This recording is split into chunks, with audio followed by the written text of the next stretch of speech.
4 degrees centigrade of global warming.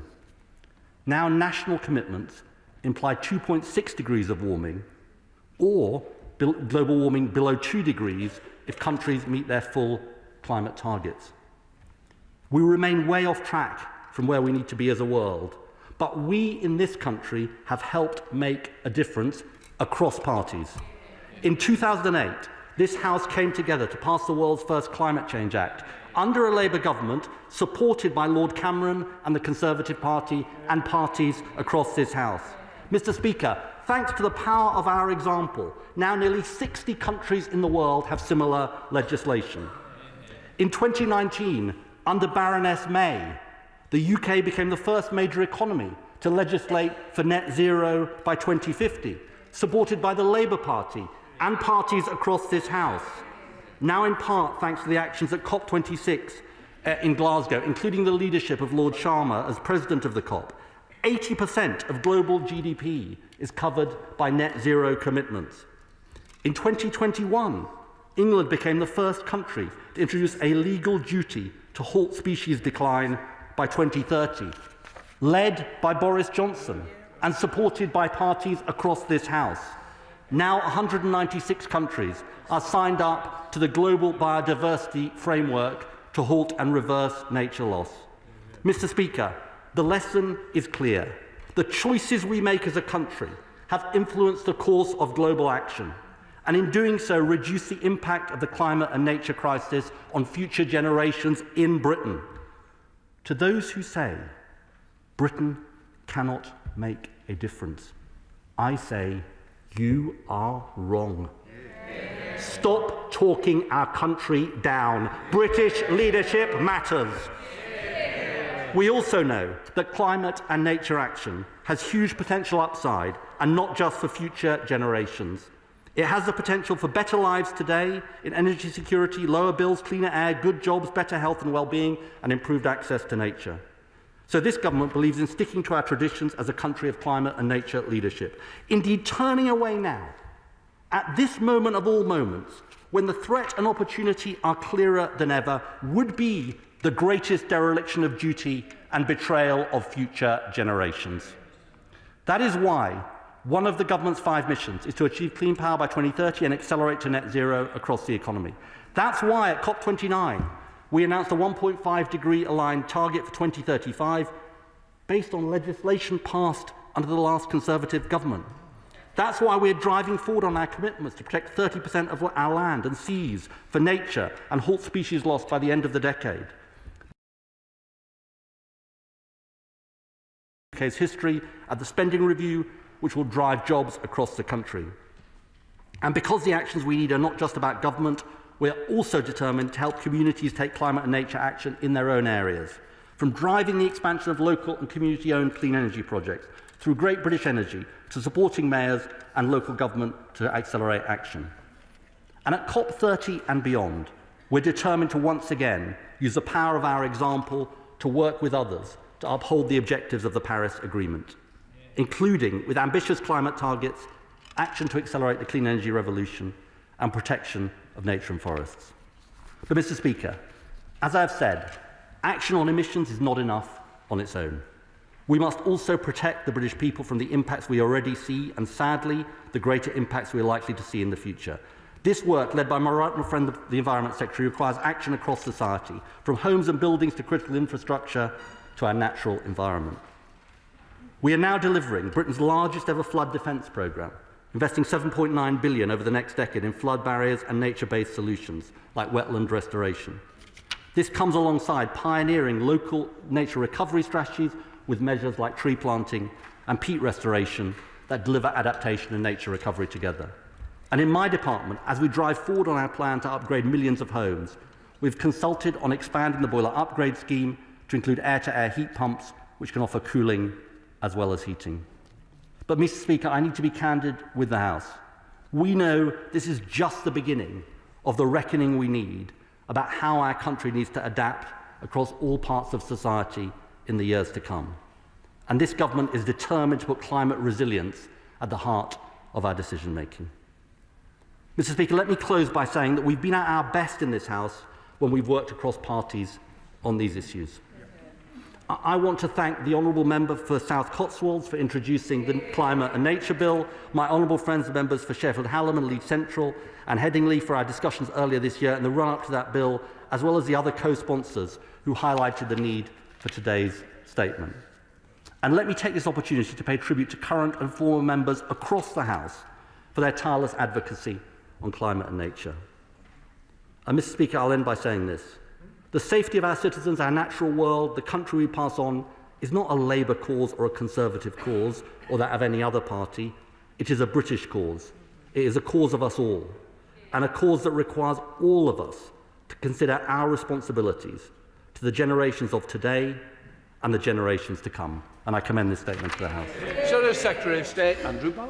Thank you very much, Mr. Speaker. It is a rare pleasure to see the Secretary of State in his place at the dispatch box today, having turned down the opportunity to defend his Clean Power 2030 plan or the NISA report earlier this year. Maybe that's why we're getting a slightly longer than usual statement today, making up for missed opportunities. But, Mr. Speaker, we do welcome this report today, and it does make for interesting reading. I think we can all attest to the fact that in Britain today it is warmer than before. We all agree that the challenge of the changing climate is vast, one of many challenges facing the United Kingdom today. But I must tell the House, tell the right honourable gentleman, that ridiculous statements like that made this morning by the Environment Secretary labelling opponents of net zero as unpatriotic is frankly as offensive as it is risible and does nothing to advance the cause.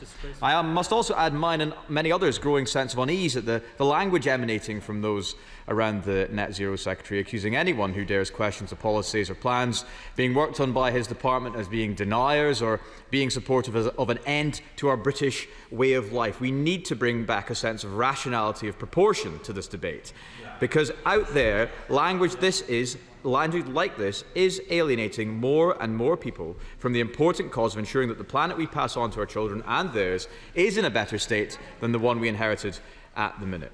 Mr. Speaker, the Secretary of State calls this radical truth-telling, but I'm afraid he's not being honest with the British people about the impact of their plans on the climate, on bills, on jobs, and on the sacrifices that it demands. The Leader of the Opposition has been very clear. Chasing net zero by 2050 is unachievable without making the country worse off. That is the truth. Mr. Speaker, global warming is a global issue which we cannot face alone. The global climate challenge will not be solved by the UK alone, and it cannot be solved on the backs of British workers or British bill payers. Yes. So we need to be careful on what we said. I think the suggestion was the Secretary of State wasn't honest. I think we're all honest members in here. Mr. Speaker, and I apologise if I in any way insinuated the opposite. The United Kingdom accounts for less than 1% of global emissions. That is also the truth. In fact, Mr. Speaker, now I come to think of it, it is rather shameful that the Secretary of State should be using this report from the Met Office's cover, whilst ratcheting up the language, whilst increasing the shrill criticism of all those who question the department and its policies, all to distract from the fact that the plans mean that Britain will be poorer and that no one looking at how we are decarbonised could ever claim that this is a model to follow.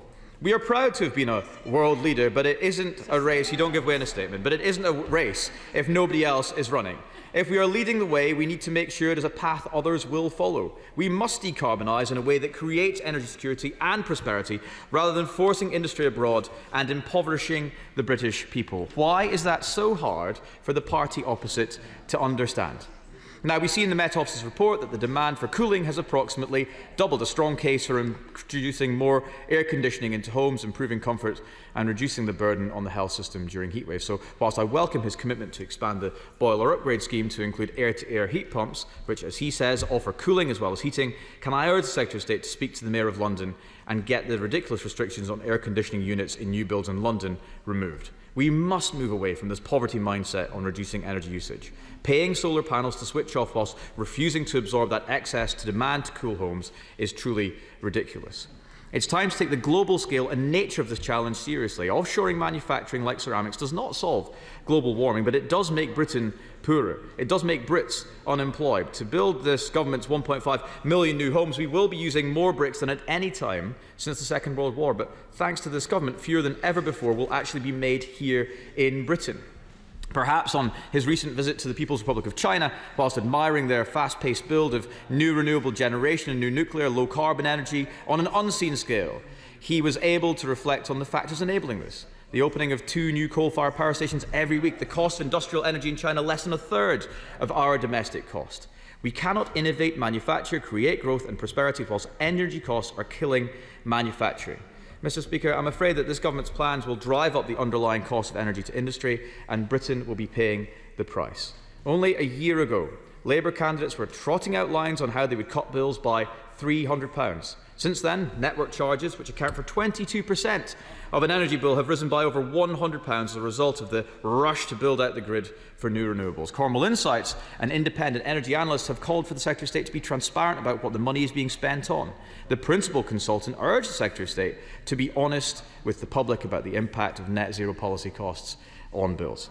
Of course, a clean, secure and reliable power source does exist in nuclear, and whilst we do welcome the announcements a few weeks ago of the commitment to Sizewell C and the SMR programme, but the lack of ambition, the refusal to commit to a 3rd gigawatt scale reactor, preferably on Anglesey, the decision to decommission the UK stockpile of plutonium, the selection of only 1 small modular reactor technology and the refusal to repeat the 24 gigawatt ambition that we set out for nuclear industry is frustrating. We could do so much more. So will the Secretary of State commit to protecting Wilfa for a new gigawatt-scale reactor in the future? Mr. Speaker, it is indeed time for a policy of radical honesty. Global warming is a global challenge, and his plans will have a negligible or even negative impact on global emissions, I am afraid, driven sadly by ideology, not by practicalities of facing this challenge whilst growing the economy. We are telling the difficult truths. They are running from reality.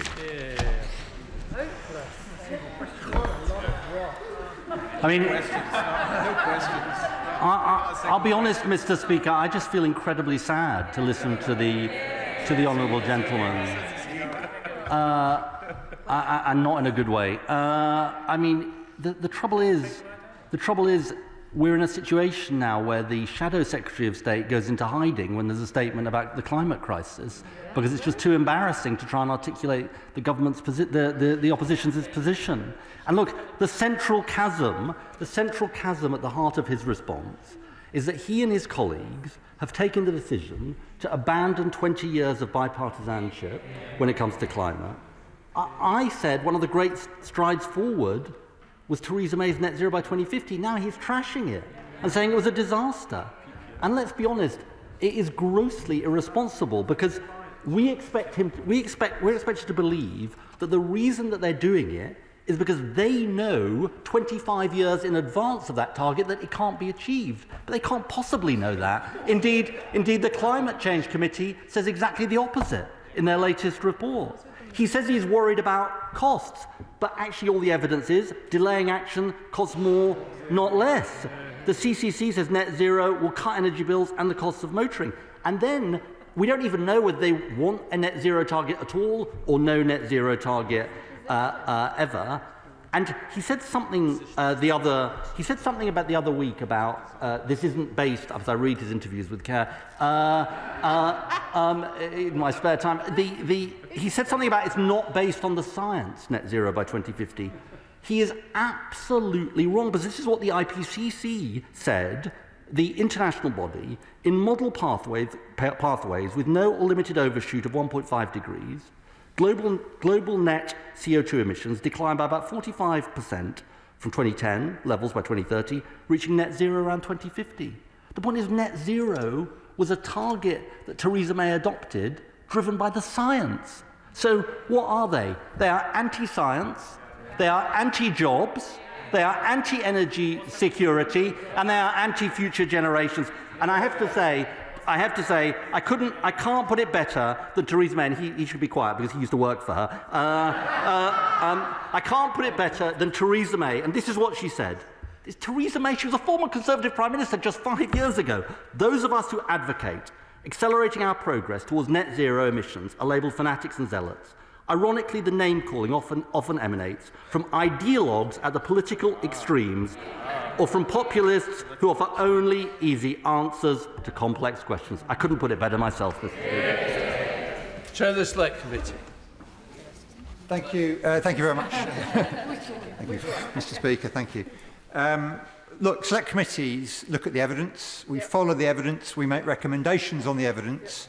What we've heard from the Secretary of State today is the evidence from the Met Office about the seriousness of the threat, the reality of the nature of the crisis and the fact that this will only grow, the Shadow Minister actually missed something, because he needs to acknowledge the costs of not taking action, not just the costs of action. And the Secretary of State read them out. £200 billion, 8% of GDP if we get 3 degrees of warming, according to the OBR. So, Mr. Speaker, those opposing climate action in this place can see the evidence too. They can see that cheaper driving and home heating are already available to many people, and we should be making them available to as many people as possible. And those opposing climate action also know that switching to low carbon electricity as much as we can and as fast as we can is how we make this country safer, by getting control of our energy generation and supply. So does the Secretary of State agree that the patriotic approach is to work together to cut emissions for financial, for security, for nature and for climate reasons? I think my honourable friend puts it very well, Mr. Speaker. And look, I think one of the things that I have experienced over the last 20 years is that we haven't had a culture war on climate, because the Conservative Party and the Labour Party in particular chose to say this really matters. And I think my honourable friend puts it so well, which is the Conservative Party has abandoned its belief in climate action, apparently, at precisely the time when, as the CCC shows in Carbon Budget 7, for example, that actually this is the way to reduce costs for people. I make this other point today. I notice there are young people watching the public gallery and elsewhere. And what message do we send to them by saying, look, we just can't act on this? I mean, it is such a betrayal of future generations who have genuine anxiety about what world they're going to inherit from us. Ross Savage, Liberal Democrat spokesperson. Thank you, Mr. Speaker. I'd like to thank the Secretary of State, or indeed both Secretaries of State, for today's momentous statement, which I trust will be the first of many annual climate and nature statements. I also thank them for recognising the role of Zero Hour and the campaigners behind the Climate and Nature Bill, the private members' bill I'm proud to have brought to this House with cross-party support. I warmly welcome the move towards more joined-up thinking between DESNES and DEFRA, and also applaud the willingness of the government to work across the House, even if that willingness is not always reciprocated. However, this statement has missed a trick. The Secretary of State promised collaboration with campaigners, NGOs and communities. In reality, engagement so far has been very limited. If stakeholders had been involved, he might have acknowledged calls from the wildlife trusts and the RSPB to remove the threat to nature protection in the Planning and Infrastructure Bill, or the nature-friendly farming network's concern over the suspension of the sustainable farming incentive. He also told the Environmental Audit Committee that this would be a public participation issue, yet there was no consultation with the Climate and Nature Bill campaigners ahead of this statement. If we want to bring communities with us, we have to include them and listen to them. People across the country are already driving change in their communities, in schools, in farms and businesses to build a better, greener future. The government should be tapping into that great British human energy, to coin a phrase. Liberal Democrats are proud to be doing exactly that, with policies like an emergency home insulation programme, solar panels on every new build, investment in cheap renewable energy, support for community energy, local nature recovery strategies, and an extra £1 billion for nature-friendly farming. Because people need hope and a role in shaping the solutions. Despair is not a strategy and action is not optional. It is essential and urgent to protect our health, our economy and our national security. And so I ask again, when will the Secretary of State meet with me, with my fellow Liberal Democrats, Zero Hour and the environmental NGOs to create an annual climate and nature bill that is bold and ambitious, that brings transparency and hope and shows that the government is genuinely bridging the gap between policy and delivery? Yes. Well, look, let me start off in the spirit of continued generosity in reiterating my praise for the Honourable Lady for bringing forward the bill, and indeed the Zero Hour campaigners who I have met, in a previous incarnation of mine,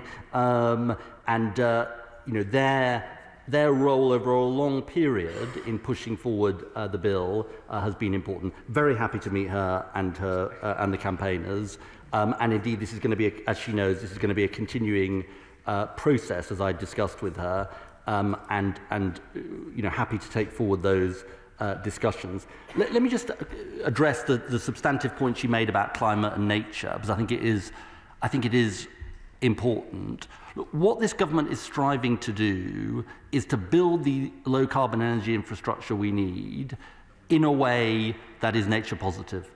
And if you look at, for example, the Nature Recovery Fund that we are putting in place, it's absolutely about doing that. Now, look, I know that some people don't agree with that approach, but we're trying to do two things here, which is build the clean energy infrastructure that is required to get us off fossil fuels, which I know she wants to see, and at the same time protect and restore nature, and I'm convinced that we can do that.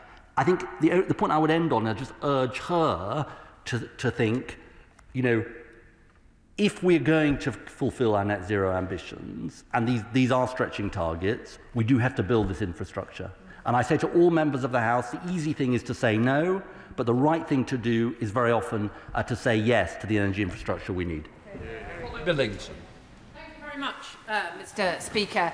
I welcome this statement today, and particularly the importance that my right honourable friend has emphasised about how climate change and nature loss are fundamentally linked and contribute to each other.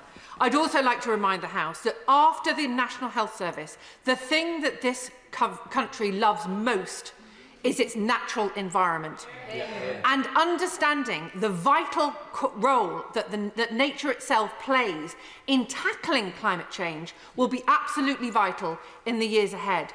I would like to particularly refer to the importance of salt marsh. I talk quite often with my honourable friend for the Western Isles about the importance of peatland, but also salt marsh is vital as a climate valuable habitat. Will my right honourable friend confirm that in the light of what he's been talking about today, that we will have a proper integrated energy spatial plan, national planning policy framework and the land use framework so that those climate valuable habitats are properly protected?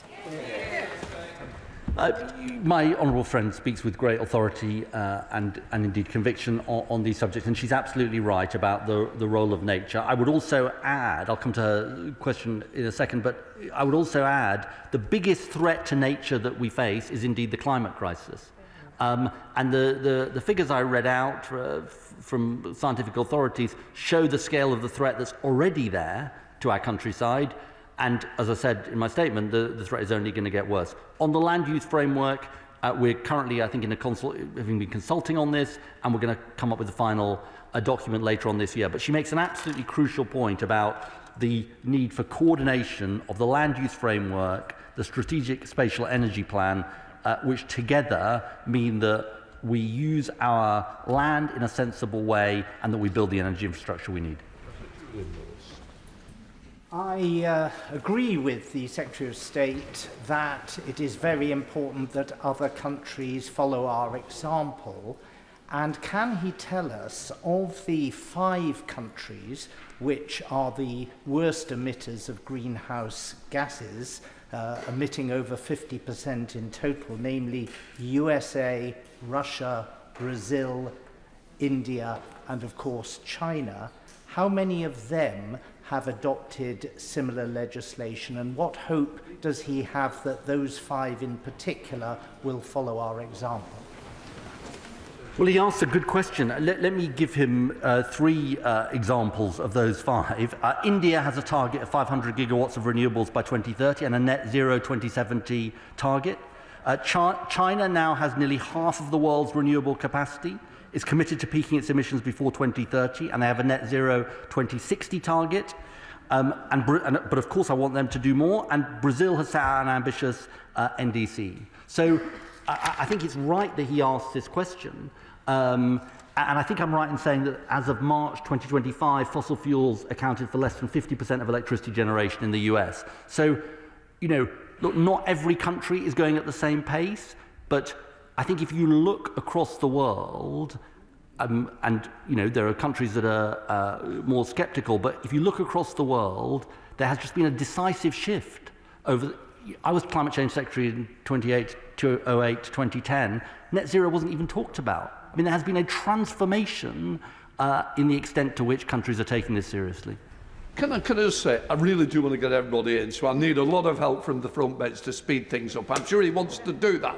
And a good example would be Toby Perkins, Chair of the Audit Committee. Well, thank you very much indeed, Mr Speaker. I share the Secretary of State's despair that the consensus in these matters appears to be dissipating. Does he agree with me that that is incredibly damaging for investment in this sector? Because what investors really need to see is that whoever is in government, whatever happens in elections, that they have a government that is committed to this agenda. And further to that, does he also agree that it's completely wrong to say that Britain is the only country that's taking this serious? In fact, countries like China are absolutely leading the way in investing in technologies that are needed, and we need to be catching up, making sure everyone knows Britain's open for business in this sector. My honourable friend, who speaks with such expertise on these matters, is 100% right. The biggest enemy of investment is uncertainty. That's why I appeal to all parties to stick to the law that we have legislated for in this country to give that certainty. Seamus Logan. Thank you, Mr Speaker. I rise not to call the Secretary of State a Nico-warrior, as some members of this House are so keen on doing from time to time. In fact, when he describes the scale of the climate and nature emergency, I agree with him. But the fact of the matter is, and I don't want to spoil the cross-party support here, but the fact of the matter is that when in opposition, the Labour Party promised an investment of £28 billion in the just and green transition. So will he now apologise to the people of Scotland, no, the voters in Scotland, for reneging on that promise? I will say to the people of Scotland is that for years people have talked about the Acorn carbon capture and storage project, and it is happening because of a Labour government. We've got a publicly owned energy company, Great British Energy. We've got our clean industry bonus. This is the government that is actually delivering for the people of Scotland and across the UK. Thank you, Mr Speaker. And can I welcome the Secretary of State's statement, not least because as someone outside this House before I was elected was calling for such a measure under the previous Conservative government. I think it's a really important thing to be doing.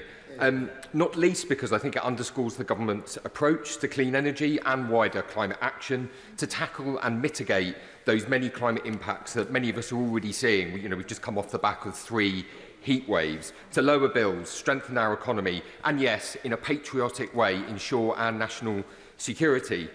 But does he, like me, I think he echoed in his statement, lament the loss of that cross-party consensus? The Conservative leader says net zero is impossible. The Deputy Leader of Reform says climate science is garbage. One denies urgency, the other denies reality, and both deny the evidence from the Met Office, climate scientists, and indeed the experience of their own constituents. So does he agree with me that when young people and future generations ask who stood in the way of their precious inheritance of cleaner air, local green space, it will be the Conservatives and Reformers?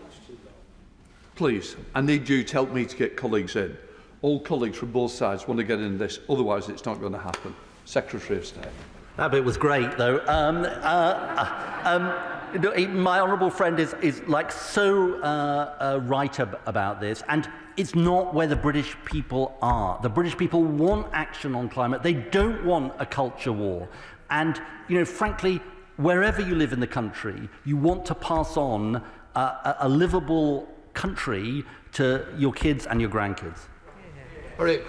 Thank you, Mr Speaker. Mr Speaker, those of us who advocate for the North Sea oil and gas sector are not climate change deniers, but we are realists who understand that we will need oil and gas for years to come, that replacing our domestic supply with imports has 4 times the carbon intensity, that in a global context China emits in 10 days what we do in a year, and that we will not transition to a cleaner energy if we make ourselves poorer. So while I recognise today's report, does the Secretary of State accept that increasing our relative use of imported gas will only make us more carbon intensive in the future? Got to get our use of imported gas down. And that's why we've got to build the clean energy infrastructure. The point is, this is what the Conservative Party just don't seem to understand. If they go around the country opposing our clean energy infrastructure, it keeps us stuck on fossil fuels for longer, and look where that took us, the worst cost of living crisis in generations.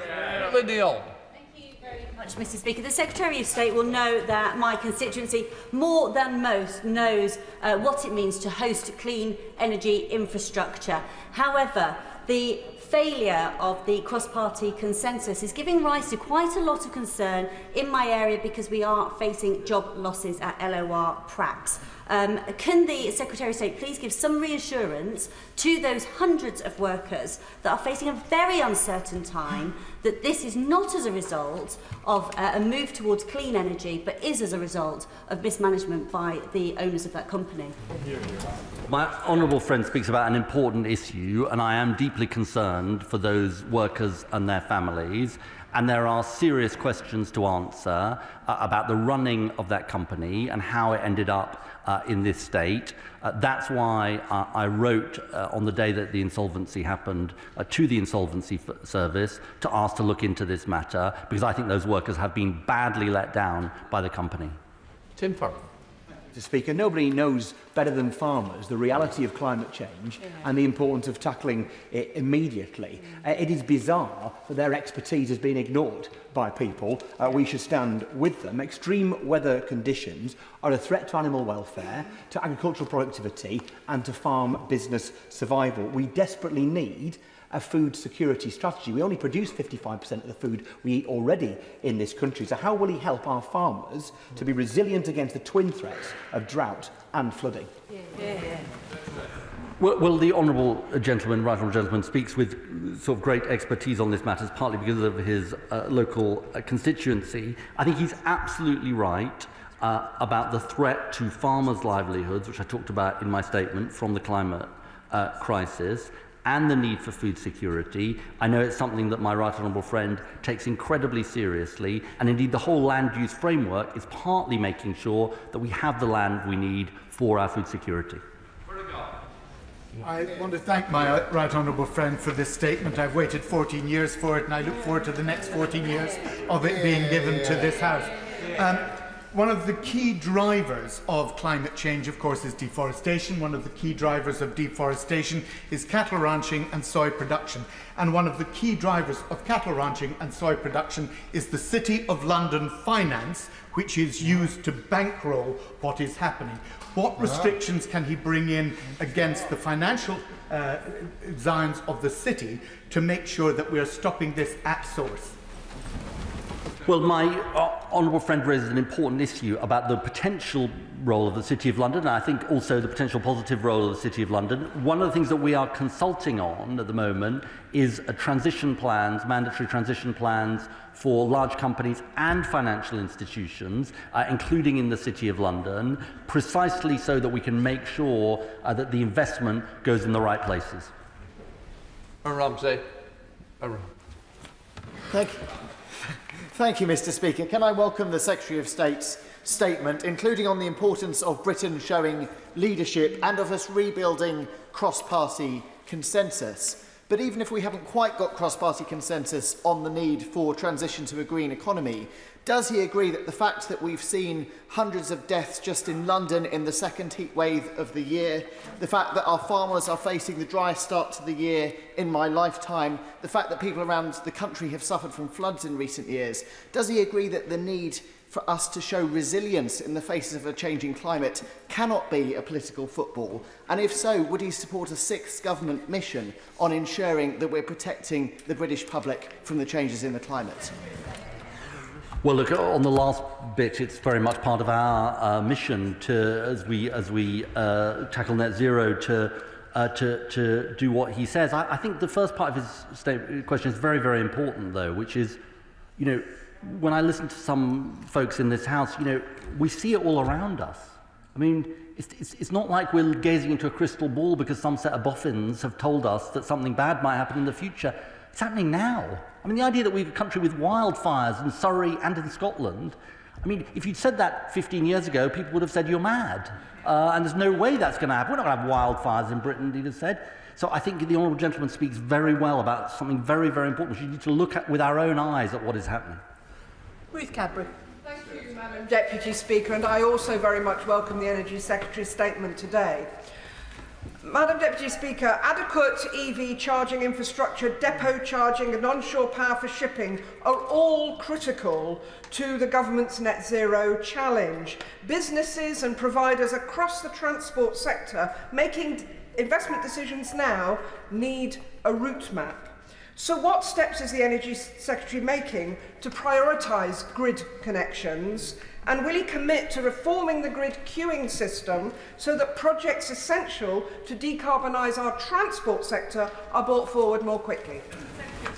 Well, my honourable friend speaks about a very important subject. We are dealing with the zombies, the grid zombies, the zombie queue, and that reordering of the queue is precisely designed to open up the queue to projects like the ones she talked about, and my honourable friend, the Energy Minister, is having a series of roundtables with DFT on precisely this subject.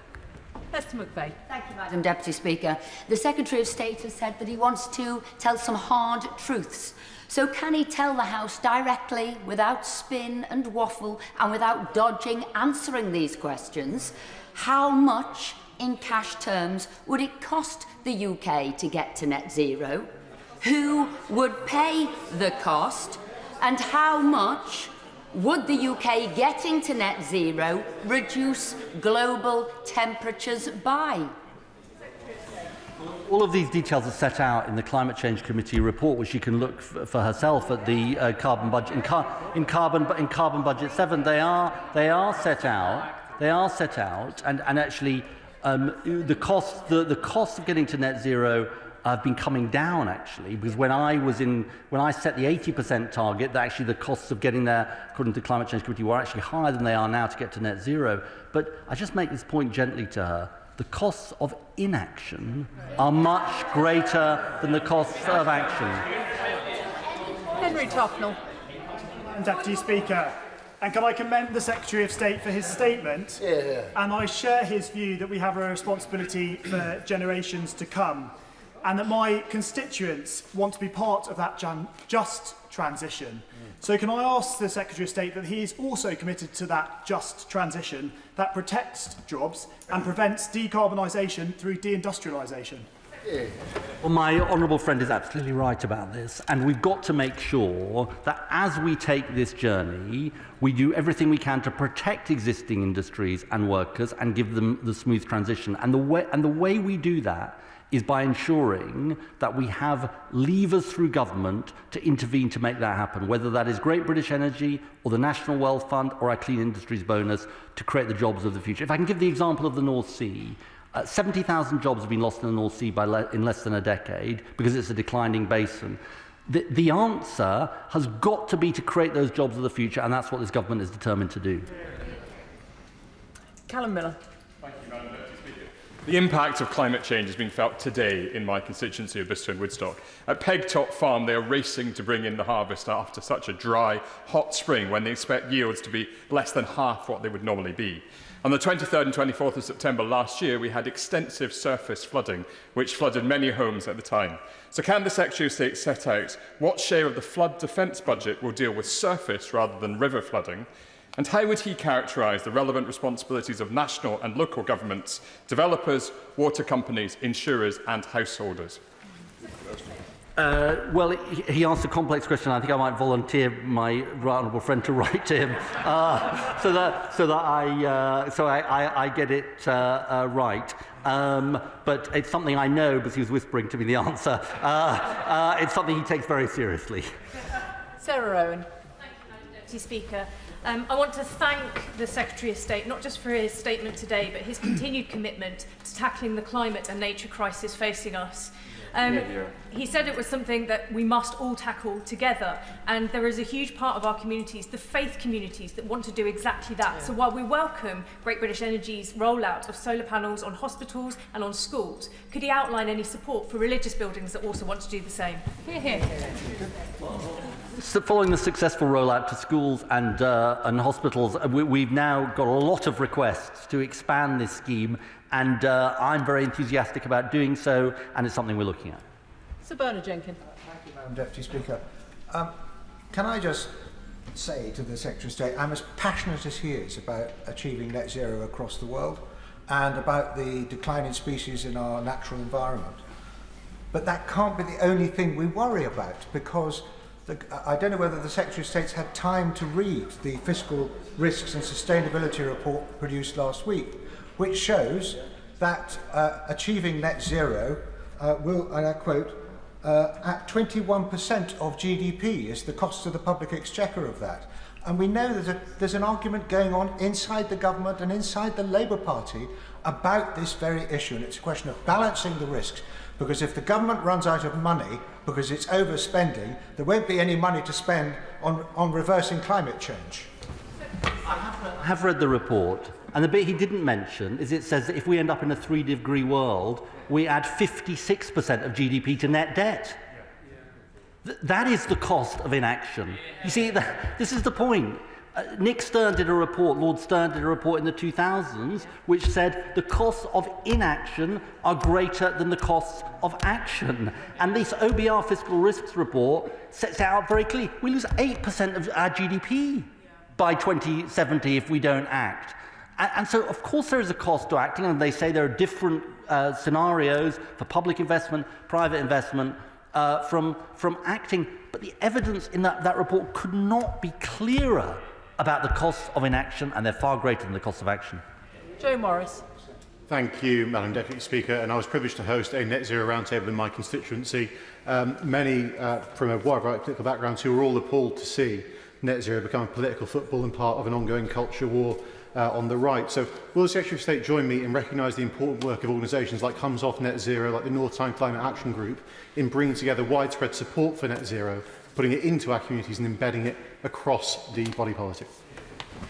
Well, my honourable friend is a great champion for Hexham, and it's with great pleasure that I recognise the role of these groups. And he and I have talked on a number of occasions about the importance of climate action to so many of his constituents, and I look forward to working with him on these issues in the months ahead. Tulip Sadiq. Oh, sorry. Last week, 20 of my constituents from Hampstead and Highgate came from the Climate Coalition, Mothers Climate Action Network, Our Grandchildren's Climate, the Hampstead Neighbourhood Forum and the Camden Fixing Factory to see me, and they were very clear that COP30 is a pivotal moment to restore momentum on tackling climate change, but also to tackle the misinformation which is on the rise not just online but in mainstream political parties. So could I ask the Secretary of State, what leadership is the UK showing at COP30 to ensure that we tackle this misinformation? But more importantly, what is he doing to ensure that powerful international partners who may not be on the same page as us when it comes to climate change is coming along with us on this journey, because it's only collective action which is going to solve this very serious crisis? Well, my honourable friend speaks with great expertise on these issues and passion, and she's absolutely right about this. This is about what we do to engage with other countries. We had an environment dialogue with the Chinese minister a couple of weeks ago in London. I engaged with the Chinese, India, Brazil, all of them absolutely key. Brazil obviously is host of COP30. She's right that COP30 is a crucial moment where we show that we are continuing to take action, and that's what we're determined to do.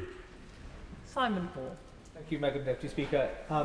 As a sponsor of the Climate and Nature Bill, I welcome the Secretary of State's statement this afternoon. He's right to highlight that it's a national crisis, and many of us across the House are, I think, right to point out that it cannot be ignored and that inaction has too great a cost in doing so. But he will be aware that costs are politicising this issue for many people in this country. There's legislation before the House currently with regards to pensions and where they and how they invest. Can he assure the House that he is talking to Treasury and local government ministers to ensure that the maximum amount from those pension funds, particularly but not exclusively the local government pension fund, can be invested in those green energy projects?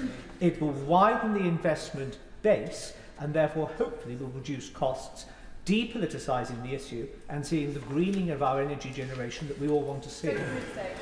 Well, look, can I warmly thank the honourable gentleman for his contribution. Can I thank him for his sponsorship of the Climate and Nature Bill? He is the voice of good sense. I hope that isn't the sort of kiss of death. He's the voice of good sense on the Conservative benches. He raised a really, really important issue about pensions and pension investments, and it's one I'll take up. Can I just say I really want to get all members in this afternoon, so can we have shorter questions and answers, please? Jacob Collier. Mr. Speaker, I welcome the Secretary of State's statement and also the fact that my local hospital will have solar panels on it thanks to this Labour government. That's thousands that are going to be saved that can go directly back to frontline services. What more can he do to ensure that public buildings like hospitals and prisons have these solar panels fitted so we can lower costs but also contribute to our climate goals? My honourable friend is completely right about this, and it's a scheme we want to expand. It's been incredibly successful, and it's a no-brainer, using these natural resources of the sun to cut energy bills and release money for frontline services. Lee Anderson. Thank you, Madam Deputy Speaker. The statement from the Energy Secretary sounded like a desperate attempt to save his own job. But he's right. The British people do need protecting. They need protecting from the Energy Secretary, because businesses that I visit every single week say that his madcap ideas are killing growth, killing business and killing jobs. But I'm willing to give him the benefit of the doubt if he can answer one simple question, which he's already refused to answer. By how much will the Earth's temperature be reduced by if the UK became net zero tomorrow? Simple question. And the answer, which he just doesn't want to accept, is this. If he just listens, the answer is this: I believe in British leadership. I believe in Britain's ability to make a difference. And the truth is, when we, as I said in my statement, when we passed the Climate Change Act, 60 countries followed. When we legislated for net zero, many other countries followed. He talks Britain down. I believe in Britain. Stella Creasy. Thank you, Madam Deputy Speaker. Thank God there's somebody in this chamber trying to actually save the planet. But actually, net zero makes good common sense for lots of our constituents when they recognise this is not just about climate security, and those of us who faced floods in our constituency know how expensive those are. It's also about national security and the cost of living. Moving towards sustainable electricity would put both Rosebank and Putin out of business. But the Secretary of State will know, on current plans, bill players will be wasting £8 billion a year switching off wind farms by 2030 if we don't take action. How can we stop this transfer of wealth from citizens to corporations so that we can invest in community energy? Honourable friend is absolutely right about this. We inherited a shocking state of the infrastructure, the failure to build the grid infrastructure. The best thing we can do is accelerate that grid infrastructure. If we can do that, we can reduce those constraint payments, and I look forward to support from all parts of the House for this. Munira Wilson. Much, Madam Deputy Speaker. The Secretary of State rightly says that British leadership matters, and the choices we make as a country will have an impact on future generations. I don't doubt his personal commitment to tackling climate change and delivering net zero. But is he really sure that all his cabinet colleagues, not least the Chancellor of the Exchequer, are on the same page as him, given her unwavering commitment to expanding not just Heathrow, but Gatwick, Luton, City and Stansted, despite the advice and concerns of the Climate Change Committee? Yes, I am. Yes, I can tell her that we've never had a Chancellor of the Exchequer so committed to these issues, because we had the biggest investment in clean, homegrown energy in our history in the recent spending review. Andrew Lewin. Madam Deputy Speaker, Welwyn Hatfield stands to be a big beneficiary of the Social Housing Warm Homes Plan. They won a grant of £6 million, which means hundreds of homes are going to be upgraded, retrofitted, which sees bills coming down and emissions coming down. Now, our colleagues from Reform have a flair for language, and they talk about net stupid zero. I'm interested to know what my right honourable friend thinks and what language he would use to describe a party that is opposing a policy that will cut emissions and cut bills for people living in council homes in my community. Well, look, we're just advocating for common sense here. Why not use the natural resources that we have to have warmer homes for people and cut emissions? I think they're the extremists, frankly. Sammy Wilson. The real driver, of course, behind this statement today is the fact that the the Minister is losing the argument with his colleagues, who are now challenging the impact of his policies on economic growth. He's trying to cover up for the costs, which the OBR revealed last week at £30 billion per year, £800 billion over the period. Businesses are struggling under power bills that are making them bankrupt, and consumers are resisting the net zero demands to fly less, eat less meat and buy cars that they don't want. As a minister, does he not see a connection between the anxiety he talks about with young people and the disgraceful scare tactics he has made today, all to enable him to say that Britain is taking the lead? All I can say to the Minister is this: if Britain's taking the lead since the Paris Agreement, emissions have gone up by 30%, he might be leading, but he doesn't have too many followers. Well said. Well, the honourable gentleman and I have been arguing about these issues for about 20 years, so I think I'm unlikely to persuade him. Normally we have good-natured discussions about this. I have to say to him, the idea that this is scaremongering, I mean, when we see with our own eyes what is happening, as the honourable gentleman sitting in front of him said earlier on in this statement, we see it with our own eyes. And I have to say, what he is doing and what he's advocating for would be a total betrayal, not just actually of future generations, but today's generations. Alex Sobel. Thank you, Madam Deputy Speaker. I just want to say that the Secretary of State has been a global leader in this space for 20 years. We talked about we all know about the Climate Change Act, but at COP15 in Copenhagen, without his intervention, the world would not have agreed. The world would be on a worse trajectory today on the climate without his singular intervention. I think the whole House needs to hear that. Looking forward to COP30 in Belém, we all know that now we need significant afforestation and the repairing of the world's ecosystems, whether that's peat bogs or permafrost or seagrass. What is his plan for leading in that space at COP30? Well, my honourable friend is very kind. If I'm frank with him, when I met with a group of young people earlier on today, I felt a sense of responsibility that no country is yet doing enough on these issues, and we need to do more because they are fearful about the world they will inherit, and they look to government to show leadership. On the issue he mentions, it's very, very important, and we will make sure that we make it absolutely part of our agenda at COP30. Alison Bennett. Thank you, Madam Deputy Speaker. Hosepipe bans rightly anger my constituents in mid-Sussex, and it frustrates them and me because it speaks to decades of failure to put in place the provisions that will prepare us for a changing climate that is livable for our children. How can people be expected to support large-scale house building that those same children will need when our water companies fail to fix the leaks, pollute our rivers, and too often fail to even provide clean drinking water? Yes. Well, the honourable lady raises a really important issue.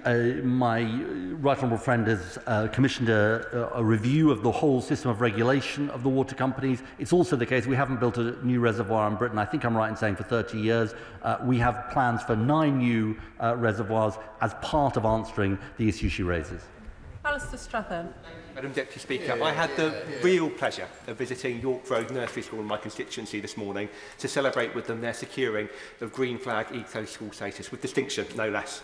Now, as well as a really quite sobering reminder of my inability to hold the attention of 4-year-olds for very long, it was also quite a powerful reminder of the future generations who will bear the brunt of our failure to take this crisis seriously. But the truth is, we don't have to look to the future to see some of the costs now. Whether it's my local farmers or those hit by flooding, we're already feeling pain in Hitchin because of the failure to take climate change and the nature crisis seriously and tackle it head-on. Yeah. So what assurance can the Secretary of State give my constituents that we won't be shying away, that we're tackling climate change at source, and we'll also be investing in some of the nature-led mitigations needed to tackle the issues we're already facing right across our towns and villages? Yeah. Let me congratulate my honourable friend's school on what they're doing in their Green Flag status, which is really important. It shows that local action can really make a difference. And then globally, I can give him the assurance he seeks. And you know, what's so important, and I do say this to members across the House, people look to Britain. People look to Britain and people say, you know, are you going to lead? Are you going to show the power of example? Because that's what we've done over 20 years under governments of both parties. We need to keep doing it. Yeah. Claire Nosmedi. Secretary Ed, climate change is a huge threat to food security. In 2018, losses in the Welsh livestock sector due to extreme weather was £175 million, equivalent to 9% of the total Welsh agricultural output. Farmers need support to protect their livestock and crops. Will the Secretary of State listen to the concerns from the farming unions about the removal of the ring fence for Welsh agricultural funding, given this could mean less money for climate adaptation at a time when it's needed most to safeguard food security? I believe that the Honourable Lady raises an issue which is essentially devolved funding, and this funding is going to be devolved. But on the wider issue she raises about the costs that people are facing and farmers are facing, I think this is so important, because we're not talking about theoretical events and we're not talking about theoretical future costs. They're actually here now, and farmers are facing those costs, and she's right to draw attention to it. Is he writing? Deputy Speaker, when I speak to young people in Kettering, in fact when I'm having conversations with my friends, they tell me that they are worried about the future of the world we've inherited. So with that in mind, the climate delay rhetoric coming from the Tories and Reform is both deeply irresponsible and actually really disappointing. Yep. Can the Secretary of State outline, with that in mind, that it's only by working with urgency and action that my constituents will see restoration of our natural world and a world that we can pass on to the next generation? I would say incredibly well, Madam Deputy Speaker. You know, this is an obligation that we owe to young people. We hold the planet in trust for future generations. And the young people of today, you know, they speak for themselves, but they speak for future generations. And frankly, we owe it to them to act when the evidence is before our eyes. Dyke. Madam Deputy Speaker. The Met Office report and the Climate Change Committee made it clear that we're unprepared for climate change, with progress on food security and nature restoration either insufficient or limited. The Lang Partnership in Curry Rival have proudly championed regenerative farming and nature-friendly farming methods now for over 30 years. So what discussions has he had with his colleagues in DEFRA to ensure that farmers like the Langs can farm productively, sustainably and are resilient to a climate crisis? Well, I congratulate the Honourable Lady's constituents on what they are doing to find sort of regenerative ways of doing farming. And I know it's something that my Right Honourable friend, the Environment Secretary, takes incredibly seriously. And we have structures in place that can help incentivise that. But look, I think he would say that, of course, we need to do more on these issues. And I think she put it very eloquently. Rachel Maskell. Madam Deputy Speaker, I thank my right honourable friend for making such a pertinent statement when the planet's in such a critical condition, and also for his leadership domestically and globally. The Bio-Yorkshire project will create 4,000 jobs, seeing that green transition but also ensuring that we've got future agriculture at the highest level of science. Will he ensure that this government, unlike the last, fund that sufficiently so that we can really see that transition in farming but also in other climate mitigating science? I mean, it sounds like an incredibly exciting project, and I congratulate my honourable friend for raising it. And I think this is, in a way, on all sides of the House, or a number of sides of the House, you can hear the fantastic examples of what local people are doing.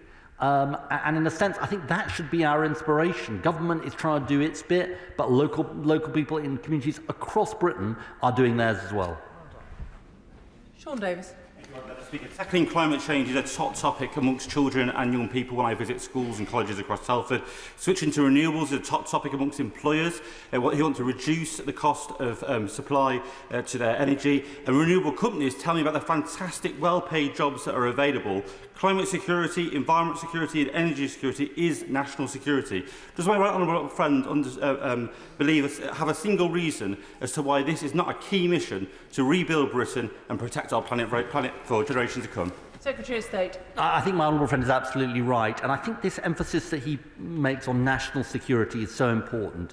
You know, our exposure to fossil fuel markets controlled by petrostates and dictators leaves us frankly exposed. That's what the last government did. This is an energy security issue, it's a national security issue, and that's why we need clean, homegrown power. Deirdre Costigan. Thank you, Madam Deputy Speaker. As the Secretary of State has outlined, the climate crisis is also a nature crisis, especially in nature-depleted cities like London. In recognition of this, Ealing's Labour Council has imaginative plans for a new regional park from Horsenden Hill in the north to Warren Farm in my constituency of Ealing Southall, creating new habitats, wetlands and rewilded areas.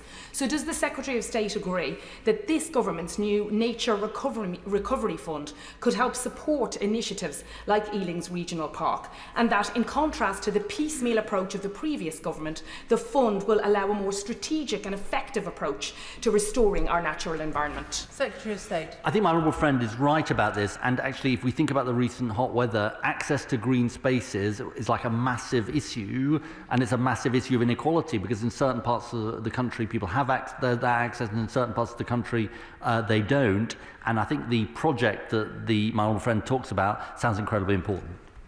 Tom Collins. Madam Deputy Speaker, and I thank my right honourable friend for establishing this on the agenda and raising it. Nothing could be more existential or vital than tackling our climate and nature crises. We live within the natural system, not outside it. We and nature are in this together, and so nothing could be more important or better to build as the foundation of how we shape our communities and our economy into the future. Industry understands this, and I've had the chance to convene industry to bring ideas forward, such as diversification of technologies we support and the build-out of a strategic national clean energy reserve. Would the Secretary of State meet with me to discuss these ideas that are coming from industry? Secretary of State. Well, definitely we look forward to discussing those ideas, and I think he's absolutely right about the interlocking nature of both the climate and nature crisis and climate and nature solutions. Both of them go together. There are big economic opportunities from them, and he is a great champion of them. Anna Gelder.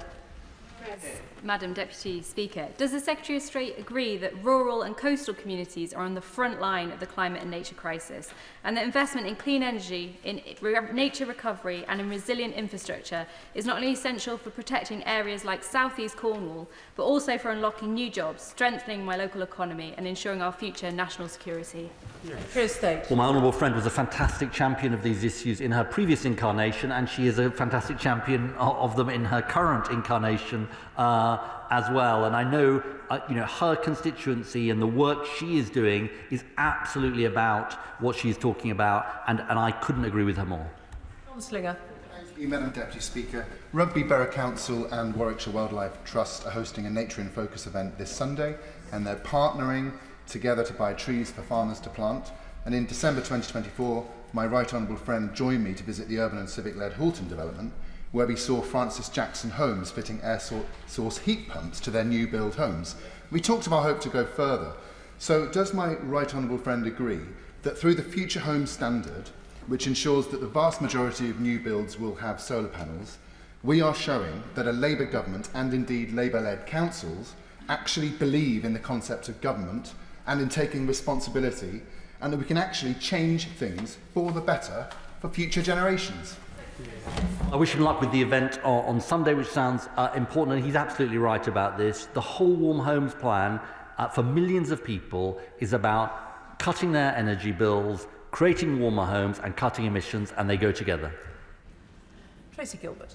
Thank you, Madam Deputy Speaker. The Met Office report today says that we need to put in place a highly localised network of rain gauges, as extreme rainfall can be very dangerous. In July 2021, Stockbridge in my Edinburgh North and Leith constituency faced flooding after a torrential downpour one afternoon following several days of soaring temperatures. A network of rain gauges will help analyse the impact of climate change, but also help communities such as Stockbridge prepare. Can my right honourable friend outline what plans the government has in this regard? State. Well, it sounds like a very, very important recommendation that my honourable friend draws attention to. And in fact, as somebody whose constituency saw 2 once-in-a-100-year flooding events within about a decade, I know from local experience how serious these issues are. I'm glad she's drawn my attention to this recommendation, and we will look carefully at it. Chris Murray. Thank you, Madam Deputy Speaker. I welcome this government's focus on the urgency of the climate crisis, and I know that many climate activists in my constituency of Edinburgh East and Musselburgh will as well. because the evidence is unequivocal. Only sustained reductions in greenhouse gases will slow global warming, and the only way to do that is to accelerate the transition to net zero. So will the Secretary of State commit to staying resolute in the face of opposition on the commitment to net zero? And does he agree with me that as the first country to industrialise, the UK has a special responsibility to show global leadership in this area? I think my honourable friend puts it incredibly well. As the Prime Minister says, action on clean energy and net zero is in the DNA of this government. You know, I was in government last time. Now we have a Prime Minister and a Chancellor who are more supportive of this agenda, who've moved it from the margins to the mainstream compared to anyone else before. Dixon.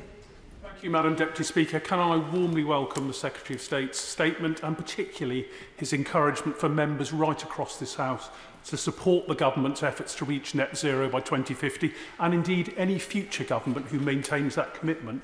Does the Secretary of State therefore agree with me that the announcement by the newly elected Reform County Council in Kent to axe all investments in net zero is not only a betrayal of my constituents in Dartford, of residents right across Kent, but particularly young people who deserve to inherit a sustainable planet?